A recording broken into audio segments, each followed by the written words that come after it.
الحمد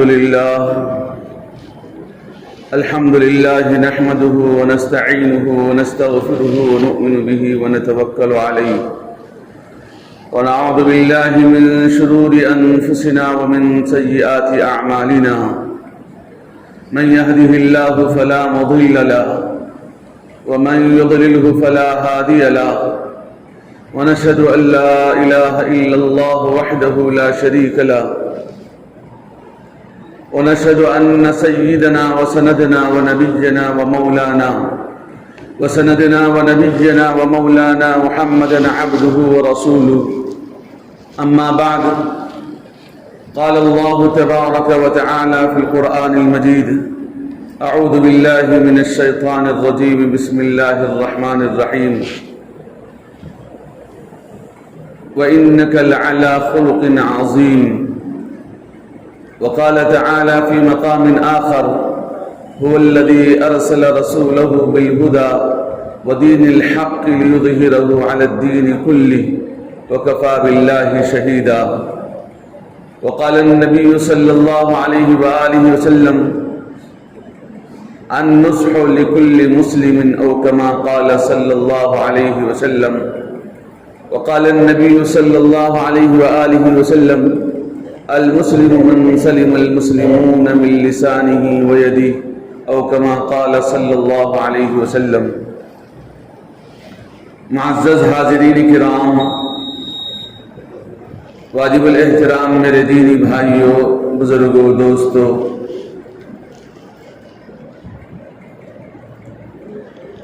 اللہ رب العزت نے ایک انسان کی زندگی کے اندر ہمیشہ کوئی انسان عبادت کرنے والا نہیں ہوتا. اس لیے اللہ رب العزت نے کچھ اوقات مقرر کر دیے ہیں، ان اوقات کے اندر ہی انسان عبادت کرتا ہے. اللہ نے فجر کا وقت مقرر کر دیا ہے، یہ نماز فرض ہے، فلاں سے فلاں وقت میں پڑھی جاتی ہے. اسی طریقے سے ظہر کا وقت بھی مقرر کر دیا ہے، اور اس میں سے 24 گھنٹے والی زندگی میں سے صرف چند گھنٹے، یوں سمجھ لیجئے کہ 1 گھنٹہ یا پھر اس سے بڑھ کر 1.25 گھنٹہ، زیادہ سے زیادہ 5 وقت کی نمازوں کے لیے انسان کا لگتا ہے. 24 گھنٹے کی زندگی اللہ نے عبادت میں نہیں لگائی. اللہ رب العزت نے اس کے علاوہ اور کام مسلمانوں کے ذمہ لگا دیا ہے، تاکہ انسان اس اور کام کے اندر مصروف ہو کر اپنی زندگی کو عبادت والی زندگی بنا لے. آپ دیکھ لیجئے کہ صبح سے شام تک جو نمازیں ہیں وہ 5 وقتہ نمازیں ہیں. اس کے بعد صبح سے شام تک کیا کام کرنا ہے مسلمان کو؟ اب روزے ہیں تو وہ رمضان میں 1 مرتبہ، سال میں 1 مرتبہ فرض ہیں، 1 مہینے کے روزے. زکوٰۃ ہے تو وہ بھی سال میں 1 مرتبہ. اس کے علاوہ جو عبادت ہیں وہ عبادت والی زندگی اللہ نے مختصر وقت کے لیے مقرر کر رکھا ہے. اور جو اصل زندگی کو عبادت بنانا ہے وہ ہے انسان کے اخلاق. انسان اپنے اخلاق سے ساری زندگی کے سارے اوقات کو اللہ رب العزت کی عبادت والی زندگی بنا سکتا ہے، اپنے اخلاق کے ذریعے سے، اپنے کردار کے ذریعے سے، اپنے بہترین اخلاق لوگوں کے سامنے پھیلانے کے ذریعے سے. اب چونکہ یہ حدیث میں فرمایا گیا، حضرت معاذ رضی اللہ عنہ فرماتے ہیں، آقا مدنی صلی اللہ علیہ وسلم نے انہوں نے فرمایا کہ یا رسول اللہ صلی اللہ علیہ وسلم، سب سے کامیاب انسان کون ہے؟ نبی کریم صلی اللہ علیہ وآلہ وسلم نے ارشاد فرمایا کہ جس کے اخلاق بہترین ہوں وہ کامیاب ہے آخرت کے لائن سے. اب ہماری اس 24 گھنٹے کی زندگی کے اندر ہم لوگ اگر بہترین اخلاق والے بن جائیں، تاجر آدمی اپنی تجارت کے اندر صدق اور امانت داری کو ملحوظ رکھے تو اس کا 24 گھنٹے کا تجارت عبادت بن جاتی ہے. اس کی 24 گھنٹے کی تجارت عبادت بن جاتی ہے. اور اسی طریقے سے جو آدمی جس لائن سے کاروبار کرتا ہے، جس لائن میں وہ کام کاج کرتا ہے، اس لائن میں اگر اخلاق پیش کرنا ہے تو بہترین اخلاق پیش کرے، اگر وہ تجارت والا ہے تو امانت کو، صدق کو اپنے پاس ملحوظ رکھے تو اس کی ساری زندگی عبادت والی بن جاتی ہے۔ اگر وہ نوکری والا ہے تو نوکری کے لحاظ سے جو جو چیزیں اس پر فرائض ہیں اس کو، ان فرائض کو ادا کرتے ہوئے اور وہاں کے متعلقہ لوگوں کے اندر بھی بہترین اخلاق کو پیش کرے تو تمام کا تمام حصہ، اس کی زندگی کا وہ حصہ عبادت بن جاتی ہے۔ تو ایسے ہی ہماری زندگی کے جو جو اعمال ہیں ان اعمال کے اندر ہم عبادت والے بن سکتے ہیں اس حالت میں کہ جب کہ ہم اس حالت کو بہترین انداز میں اسلامی طرز میں ہم زندگی بسر کریں تو ساری زندگی ہماری عبادت والی زندگی بن سکتی ہے۔ ورنہ تو اللہ رب العزت نے 24 گھنٹے کے اندر 5 وقت نماز رکھا ہے، 24 گھنٹے تو کوئی عبادت کرتا نہیں، عبادت کرنے کے لیے بس 5 وقت نمازیں رکھا ہے، وہ بھی 10 منٹ کی نماز، 15 منٹ کی نماز، 2 نمازیں تو 15 منٹ کی ہیں، اس کے بعد کی 10 منٹ کی نمازیں ہیں۔ تو اللہ رب العزت نے یہ جو نمازیں ہمارے لیے رکھ رکھے ہیں یہ تو چند مخصوص اوقات میں اللہ نے نمازیں فرض کی ہیں، تو ہماری اپنی زندگی کو عبادت والی زندگی بنانا ہے تو آقا مدنی صلی اللہ علیہ وآلہ وسلم کے اسوہ حسنہ کو ہم اپنا کر اپنی زندگی کو ہمیشہ کے والی زندگی کو عبادت والی بنا سکتے ہیں۔ 24 گھنٹے کی زندگی کو ہم کیا کر سکتے ہیں؟ عبادت والی زندگی بنا سکتے ہیں اس وقت جب کہ ہم اسوہ حسنہ صلی اللہ علیہ وسلم کو اپنانے والے بن جائیں۔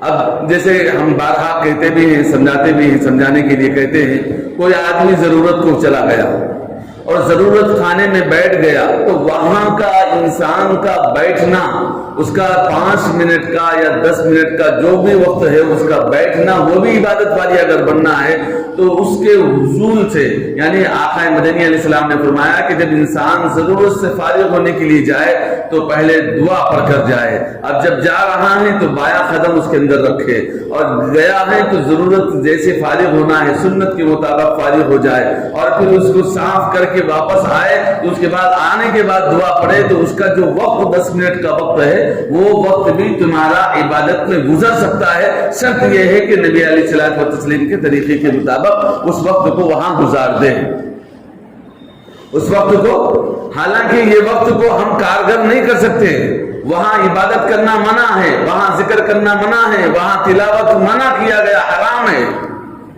اس کے باوجود بھی اس وقت کو ہم لوگوں کے لیے اللہ کے حبیب علیہ الصلوۃ والتسلیم کے واسطے سے اللہ نے ایک راستہ بتا دیا کہ نبی علیہ السلام کے اس طریقے میں ہم وہاں بیٹھیں گے تو وہ بیٹھنا، وہ ضرورت کرنا، وہ اس وقت کا خاموش رہنا، اس وقت کا ایسا کام جو انسان کو کچھ بھی نہیں آتا، سب سے بیکار کام دنیا کے اندر جو ہے لیکن وہ ضرورت کا کام ہے، اس کے باوجود بھی وہ وقت ہمارا عبادت والا بن سکتا ہے، شرط یہ ہے کہ ہم اپنے نبی علیہ الصلوۃ والتسلیم کی اسوہ حسنہ کے حساب سے وہ عمل بھی کر لیں۔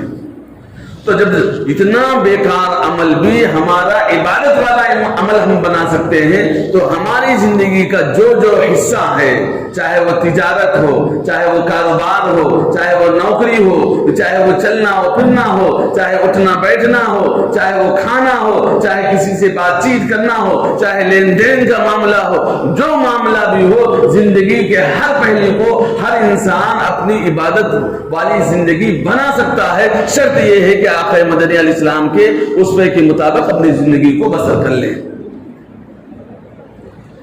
اگر یہ اس انداز سے ہم اپنی زندگی بسر کریں گے تو ہماری زندگی یقیناً میرے بھائیوں آقا مدنی علیہ الصلوۃ والتسلیم کی سنت والی زندگی ہوگی۔ اس لیے نبی علیہ الصلوۃ والتسلیم نے بارہا خوشخبری دی ہے اس انسان کے لیے، جس انسان کی زبان محفوظ ہو گئی وہ انسان کامیاب ہو جائے گا۔ حضرت لقمان علیہ السلام سے کسی نے پوچھا کہ آپ کبھی پریشان ہوئے ہیں؟ انہوں نے فرمایا کہ جب بھی میں زبان بیکار میں کھولا ہوں اس وقت میں پریشان ہوا ہوں، جب بھی میری زبان چلی ہے میں پریشان ہوا ہوں۔ اب یہاں دنیا کے اندر بھی اگر میں کسی کے خلاف ایسی بات کر دیا جو ہو بہو نہ ہو تو وہ گناہ ہو جائے گا۔ مثال کے طور پر ہم کسی کے متعلق جو بات کہیں اگر واقعی میں اس انداز کا ہے تو بھی ہمارے لیے مناسب نہیں تھا. جب بھی ہم زبان کھولتے ہیں تو ہماری زبان کا جو عمل ہے یہ بھی عبادت بننے کے لیے ہم سب کو اس کی بھی کوشش کرنا چاہیے. ہم سب کو اس کے لیے بھی کوشش کرنا چاہیے. اس لیے میرے بھائیوں ہم اپنی زبان کی حفاظت کریں. زبان بھی ایک عمل ہے, ایک مخصوص عمل ہے جس کی وجہ سے انسان اس زبان سے نکلنے والے لفظ سے بھی انسان اعمال حسنہ کو حاصل کر سکتا ہے. اس لیے حدیث میں ایک موقع پر آقا مدنی علیہ الصلوۃ والتسلیم نے فرمایا کہ بہت سارے انسان دنیا میں ایسے ہوتے ہیں جو زبان تو کھول دیتے ہیں لیکن انہی الفاظ کے نکلنے سے وہ جہنم رسید ہو جاتے ہیں, جہنم کے مستحق ہو جاتے ہیں.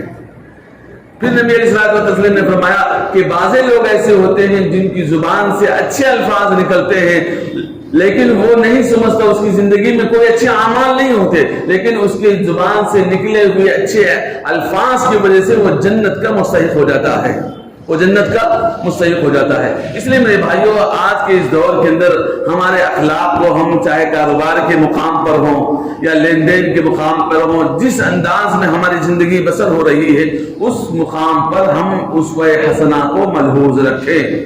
اسوہ حسنہ مطلب کیا ہے؟ آقا مدنی علیہ الصلوۃ والتسلیم کے طرز عمل کو زندگی میں لائیں. نبی علیہ السلام کی زندگی کیا تھی, نبی علیہ السلام کا طریقہ کیا تھا؟ ہر جگہ لوگوں کو معاف فرمانا. آپ کو بتاتا چلو نبی علیہ الصلوۃ والتسلیم 13 سالہ زندگی آقا مدنی علیہ السلام کی, مکے کے اندر 13 سالہ زندگی میں نبی علیہ السلام نے لوگوں کے سامنے دین کی باتیں بتائی. ہمارے اسلاف کہا کرتے ہیں آقا مدنی علیہ السلام نے لوگوں کو اسلام کی حقانیت واضح فرمایا. نہ صرف اسلام کی حقانیت واضح فرمایا, لوگوں کے مارے بھی کھائے, تانے بھی کھائے, لوگوں سے اس انداز سے تکلیفیں دیے کہ اندازہ نہیں کر سکتے. اتنی تکلیف دینے کے باوجود بھی نبی علیہ الصلوۃ والتسلیم لوگوں کے ساتھ اچھائی کا معاملہ کرتے تھے. اور پھر نہ صرف اچھائی کا معاملہ کرتے تھے بلکہ لوگوں کو سمجھانے کے لیے اللہ سے دعا کرتے تھے کہ یا اللہ میرے واسطے سے لوگوں کو ہدایت کے لیے کچھ معجزات بھی ظاہر فرما دے تاکہ لوگ دیکھ کر ان حقائق کو سمجھ کر اسلام قبول کر لے.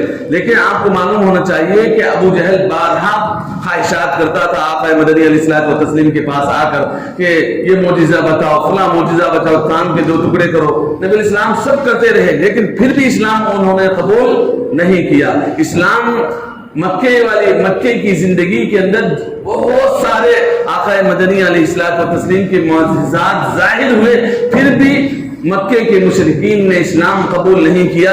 اس کے بعد پھر اللہ کے حبیب علیہ الصلوۃ والتسلیم نے اس عمل کو اپنا لیا جو عمل سب سے بہترین عمل ہے, وہ معاف کرنے کا عمل ہے. جب نبی علیہ الصلوۃ والتسلیم نے سب کو معاف فرمانا شروع کر دیا تو اس وقت اللہ کے حبیب علیہ السلام اللہ تعالیٰ نے لوگوں کے دلوں پر سے ان کی محبت کو ڈال دیا. ان کے اخلاق حسنہ کو دیکھ دیکھ کر لوگ اسلام میں جوق داخل ہونے لگے. اس سے پہلے جب مکے کے اندر 13 سالہ محنت کی ہے نبی علیہ الصلوۃ والتسلیم, معجزات بتائے, لیکن پھر بھی لوگ اسلام کی طرف راغب نہیں ہو رہے تھے. مدینے میں آئے, انتخابی کارروائیاں شروع ہوئی ہیں, نبی علیہ الصلوۃ والتسلیم سے جنگیں ہوئی. اس کے بعد پھر جنگ کے موقع پر وہ پکڑے گئے, یہ پکڑے گئے. اس کے بعد نبی علیہ السلام سب کو معاف فرمانا شروع کر دیا, سب کو معاف فرما رہے تھے. کافر 70 کافر گرفتار ہوئے, نبی علیہ السلام نے ان کو بھی معاف فرما دیا, ان کو بھی معاف فرما دیا. جب پھر مکہ فتح ہوا نبی علیہ الصلوۃ والتسلیم کو کہ زمانے میں مکہ فتح ہوا, مکے کے اندر مشرکین کفار پکڑے گئے تو نبی علیہ السلام نے ان کو بھی معاف فرما دیا. نہ صرف معاف فرمایا بلکہ فرمایا کہ ابو سفیان کے گھر میں جو پناہ لے گا اس کو بھی امان ہم دے دیں گے. یہ فرمانے پر سارے لوگ ارے اس کے اتنے بہترین اخلاق, ہم نے 19-20 سال تک نبی کو ہم ستاتے رہے, اس کے باوجود بھی یہ ہمارے سے انتقام نہیں لے رہا ہے. اتنے پیارے اخلاق والے نبی ہیں. اس کے بعد اس نے جوق در جوق اس کے بعد لوگ اسلام میں داخل ہونا شروع ہوئے. ایسے داخل ہوئے کہ اس پورے کے پورے کنٹریاں اسلام کے اندر داخل ہو گئی. تو میرے بھائیوں آج کے اس دور کے اندر بھی ہمارے اخلاق اگر بہترین ہوں گے, ہم اپنے اخلاق کو سنواریں گے, ہم اپنے کردار کو سنواریں گے. آج بھی وہ دن دور نہیں ہے جو صحابہ کرام رضوان اللہ اجمعین کے دور میں ہو رہا تھا, آج بھی انشاءاللہ ہوگا. ابھی میں حال میں ایک واقعہ سنا. ایک لڑکا تھا جو بیلجیم کے اندر رہا کرتا تھا, تو وہاں کسی بچی سے وہ مطلب کہیں جاب کیا کرتا تھا. بیلجیم کے کسی آفس کے اندر وہ بچہ جاب کیا کرتا تھا. ایک غیر مسلم عیسائی لڑکی اس سے محبت کرنے لگی اور پھر قریب آئی، اس کے بعد پھر اس کو دیکھی، اس کے اخلاق کو، اس کے کردار کو دیکھ کر اسلام قبول کرنے کی طرف راغب ہو گئی۔ اس کے بعد پھر کسی مولانا کے پاس جا کر انہوں نے فرمایا کہ ہمیں کلمہ پڑھا دیجیے۔ انہوں نے فرمایا کہ تجھے کیا چیز پسند آئی اس لڑکے میں جس کی وجہ سے تو اس کے قریب آئی ہے اور پھر اسلام بھی قبول کر رہی ہے؟ اس نے فرمایا کہ اس کے اخلاق اتنے بہترین ہیں کہ میں بتا نہیں سکتی، آج تک مجھے ایسے اخلاق والا بندہ نہیں ملا، ایسے اخلاق والا بندہ مجھے نہیں ملا جس کی وجہ سے میں نہ میرے خاندان میں دیکھتی ہوں، نہ ہی میں اپنے اڑوس پڑوس میں ایسے اخلاق والے بچے کو دیکھتی ہوں، نہ ہی میں کسی کو آج تک ایسے اخلاق والا بچہ نہیں دیکھا۔ اس کی وجہ سے اس کے دین کو میں پسند کرتی ہوں، نہ صرف پسند کرتی ہوں بلکہ اس کو قبول بھی کرتی ہوں اور میں اس کی نکاح میں بھی داخل ہونا چاہتی ہوں۔ تو میرے بھائیو، آج بھی لوگ اخلاق کے لیے مر رہے ہیں، لیکن اب آج ہمارا حال یہ ہے کہ اسلام والا اسلام والے سے پریشان ہے۔ حالانکہ کلمہ دو ہے، نبی علیہ السلام کے دور میں کتنے لوگ نبی علیہ السلام کو ستاتے رہے، مشرکین مکہ کو جو زندگی بھر نبی علیہ السلام کو تکلیف دیتے رہے، لیکن آقا مدنی علیہ السلام سب کو معاف فرما دیا۔ لیکن آج بھائی بھائی کو معاف کرنے کو تیار نہیں میرے بھائیو، اللہ معاف فرمائے۔ آج اپنے رشتہ داروں کو، قریبی رشتہ داروں کو کوئی مسلمان کسی کو معاف کرنے کو تیار نہیں، برداشت کرنے کو تیار نہیں میرے بھائی، اللہ معاف فرمائے۔ تو اگر ایسا ایمان ہمارا رہے گا تو کیسے ہمیں کامیابی ملے گی جنت کی میرے بھائیو؟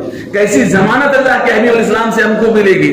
آج ہم اپنے بچے کو برداشت نہیں کرتے، آج ہمارے اپنے رشتہ داروں کو برداشت نہیں کرتے۔ آقا مدنی علیہ السلام کا تو وہ معاملہ تھا کہ زندگی بھر لوگ ستاتے رہے۔ ابو سفیان جو 19 سال تک مسلسل نبی علیہ السلام و تسلیم کو ستاتے رہے، اس کے بعد جب اسلام کے دامن میں آئے تو پھر نبی علیہ السلام نے ان کو یکسر معاف فرما دیا۔ آج ہمارے پاس کیا ہے؟ معافی کا ذرہ برابر ہمارے اندر رجحان نہیں ہے، اور ہم اس کو اسلامی نقطۂ نظر سے دیکھتے بھی نہیں میرے بھائی۔ حالانکہ اسلام کیا سکھلاتا ہے؟ اسلام یہ سکھاتا ہے کہ تم معاف فرماؤ، معاف کرو، اللہ معاف کرنے والوں کو پسند فرماتا ہے۔ قرآن مجید میں اللہ نے فرمایا معاف فرمانے والوں کو اللہ پسند فرماتا ہے۔ آج ہم لوگ اس کو ہمت سمجھتے ہیں کہ کسی کو کوئی کسی سے غلطی ہو گئی تو اس سے انتقام لیے بغیر ہم خاموش نہیں بیٹھتے، ہم اس کو بڑے مومن سمجھ کر اس کا انتقام لیتے ہیں۔ نہیں میرے بھائی، نبی علیہ السلام کا طرز یہ تھا کہ اس کو معاف کیا کرو، اپنے اخلاق سے اس کو درست کرو، اس کو بہترین انداز سے اس کو سمجھاؤ۔ لیکن آج ہمارا ماحول بالکل یکسر بدل چکا ہے میرے بھائی، اللہ معاف فرمائے۔ اس لیے میرے بھائیوں، آج کے اس دور کے اندر ہم نبی علیہ الصلوۃ والتسلیم کے اسوہ حسنہ کو اپنی زندگی کے اندر لانا ہے۔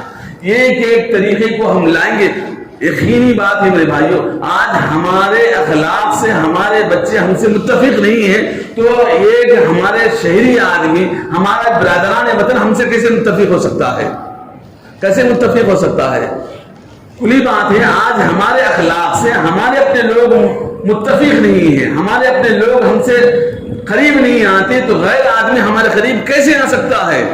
اس لیے میرے بھائیوں، آج ہم کو اپنے اخلاق کو درست کرنے کی ضرورت ہے، اپنے اخلاق کو سنوارنے کی ضرورت ہے، اپنے کردار کو سنوارنے کی ضرورت ہے۔ بہت سارے لوگ کردار لے کر آتے ہیں، کردار کس کو کہتے ہیں؟ سامنے اخلاق سے پیش آنا، لیکن دل میں حسد ہو، دل میں حسد ہو، سامنے میٹھی میٹھی باتیں بڑے انداز سے بہترین طرز کرتے ہیں لیکن دل میں کسی کے متعلق حسد ہو نہیں۔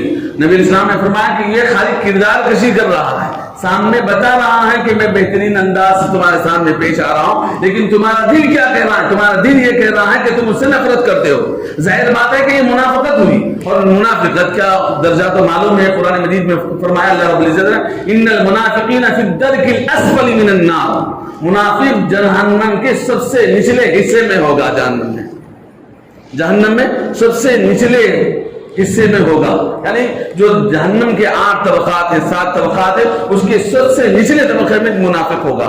آج کے دور میں مسلمانوں کے اندر یہی بات پائی جاتی ہے میرے بھائی، اللہ معاف فرمائے، اللہ معاف فرمائے۔ اس لیے میرے بھائیوں، ہم کھلے دل سے اللہ کے لیے معاف فرمائیں، معاف فرمانے والوں کو اللہ پسند فرماتا ہے۔ ہماری دنیا کے اندر تھوڑی سی عزت میں کمی آ سکتی ہے، لوگوں کے سامنے ہمارا امیج خراب ہو سکتا ہے، لیکن اللہ کے نزدیک اس کا امیج بڑھ جائے گا میرے بھائیوں۔ اللہ کے لیے معاف کرنا کر کے دیکھو، اللہ معاف فرمائے گا۔ جو آدمی جتنا زیادہ معاف کرنے والا ہوگا، اپنے حقوق کو چھوڑنے والا ہوگا، اللہ کے نزدیک وہ بندہ سب سے زیادہ محبوب کہلائے گا۔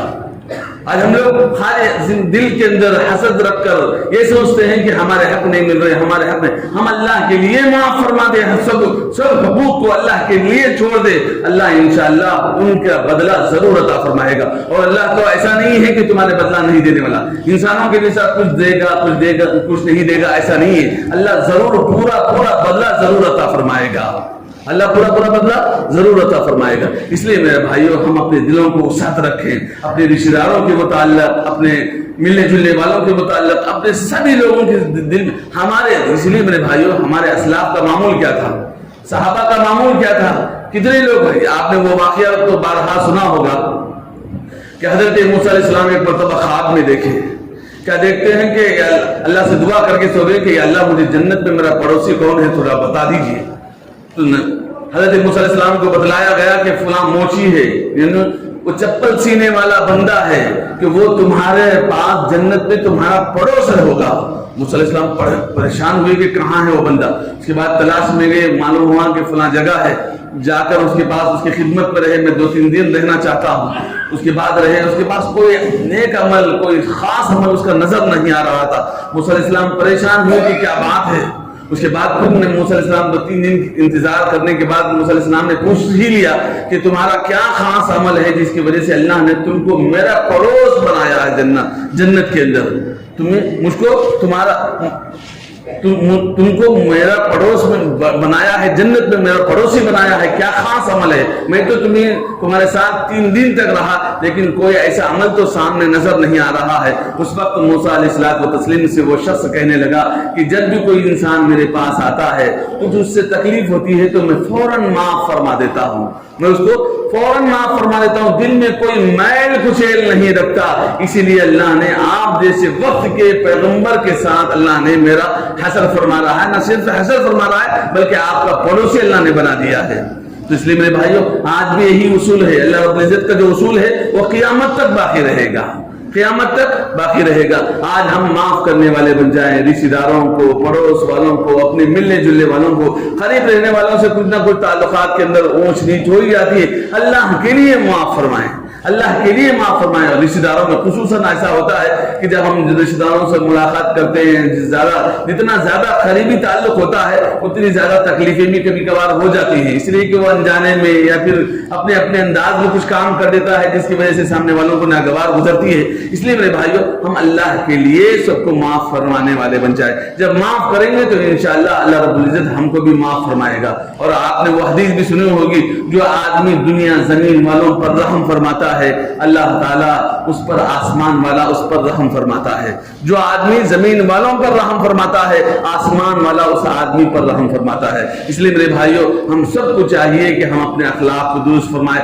آج بھی ہے میرے بھائیوں، آج بھی ہے وہ ایمان، ابراہیم سے ایمان پیدا. آج بھی ہم ابراہیم علیہ السلام جیسے ایمان پیدا کر سکتے ہیں، آج بھی گلزار کر سکتے ہیں آگ کو. لیکن آج ہمارے اندر وہ قوت ایمانی ہونا ہے، اخلاق کی وہ کردار لانا ہے. ہم اخلاق سے اتنے گھرے ہوئے ہیں. اللہ کی پناہ اللہ ہم سب کی حفاظت فرمائے، ہم سب کو بہترین اخلاق حسنہ کا حامل بنا دے.